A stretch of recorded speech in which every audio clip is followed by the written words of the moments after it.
അപ്പോൾ നമ്മൾ ഇന്ന് വിയന്ന സിറ്റിയിലാണ്. നമ്മൾ വിയന്ന കാഴ്ചകൾ കണ്ട് ഈ സിറ്റിക്കകത്ത് ഇറങ്ങി നടക്കുകയാണ്.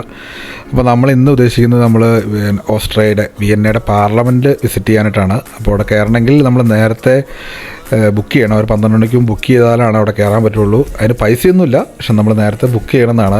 ലിമിറ്റഡ് നമ്പേഴ്സാണ് അലൗഡ് ഉള്ളൂ. ഇതാണ് പാർലമെൻറ്റ് മുമ്പിൽ കാണുന്നുണ്ട്. അപ്പോൾ നമുക്കതിനകത്തേക്ക് കയറാം. വീഡിയോസൊന്നും ഇതിനകത്ത് അലൗഡല്ല. നമുക്ക് ഫോട്ടോസൊക്കെ എടുക്കാം. അപ്പോൾ ഫോട്ടോസാണ് ഞങ്ങൾ എടുത്തിട്ടുള്ളൂ. പക്ഷേ ഇതിനകത്ത് പഴയ ഒരു പാർലമെൻ്റ് ഉണ്ട്, ഇവരുടെ നേരത്തെ പഴയത്. അത് നമുക്ക് വീഡിയോ എടുക്കാനോ ഒക്കെ കുഴപ്പമില്ല. അതിനകത്ത് ആൾക്കാർക്ക് ഒത്തിരി വീഡിയോയും ഫോട്ടോസൊക്കെ എടുക്കുന്നത് കണ്ടു. അപ്പം രസകരമായിരിക്കും. നമുക്ക് പോയി അകത്തേക്ക് കയറാം. ബാക്കി കാഴ്ചകൾ വീഡിയോയിലൂടെ കാണാം. ഓക്കെ.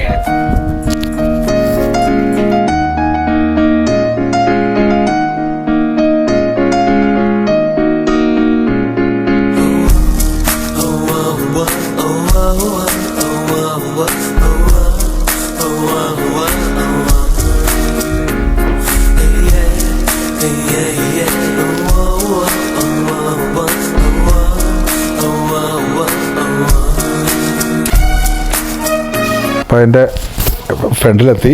ഫ്ലാഗ്, പാർലമെൻ്റ് എന്നുള്ള ഷീൽഡ് വെച്ചിട്ടുണ്ട്. അതിന് ഫ്രണ്ടിലൊരു മനോഹരമായ ഒരു സ്റ്റാച്യു.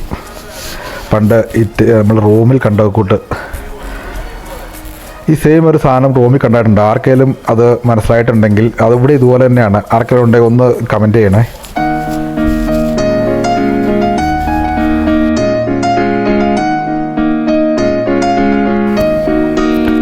അപ്പോൾ ഓസ്ട്രിയൻ പാർലമെൻറ്റിൻ്റെ ഫ്രണ്ടിലേക്ക് എത്തി. പാർലമെൻറ്റ് ഓസ്ട്രൈഷെന്ന് ഇവിടെ ആലേഖനം ചെയ്ത് വെച്ചിട്ടുണ്ട്.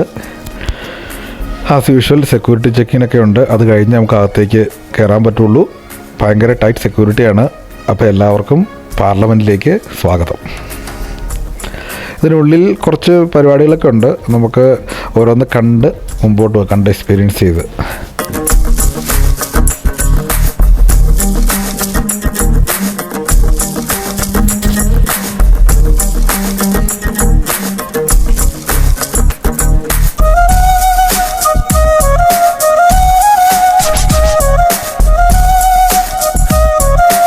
എഴുതി വെച്ചേക്കുന്ന എല്ലാവരും സ്വമേധയാ വായിച്ചോട്ടോ.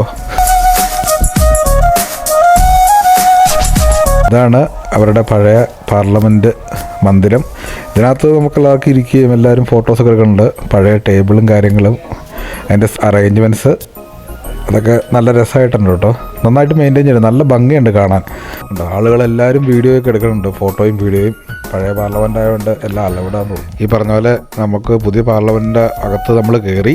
അപ്പോൾ അവിടെ നമുക്ക് വീഡിയോസ് അലൗഡല്ല. അതുകൊണ്ട് 2 ഫോട്ടോസ് എടുത്തിട്ടുണ്ട്. അതാണ് ഈ കാണുന്നത്.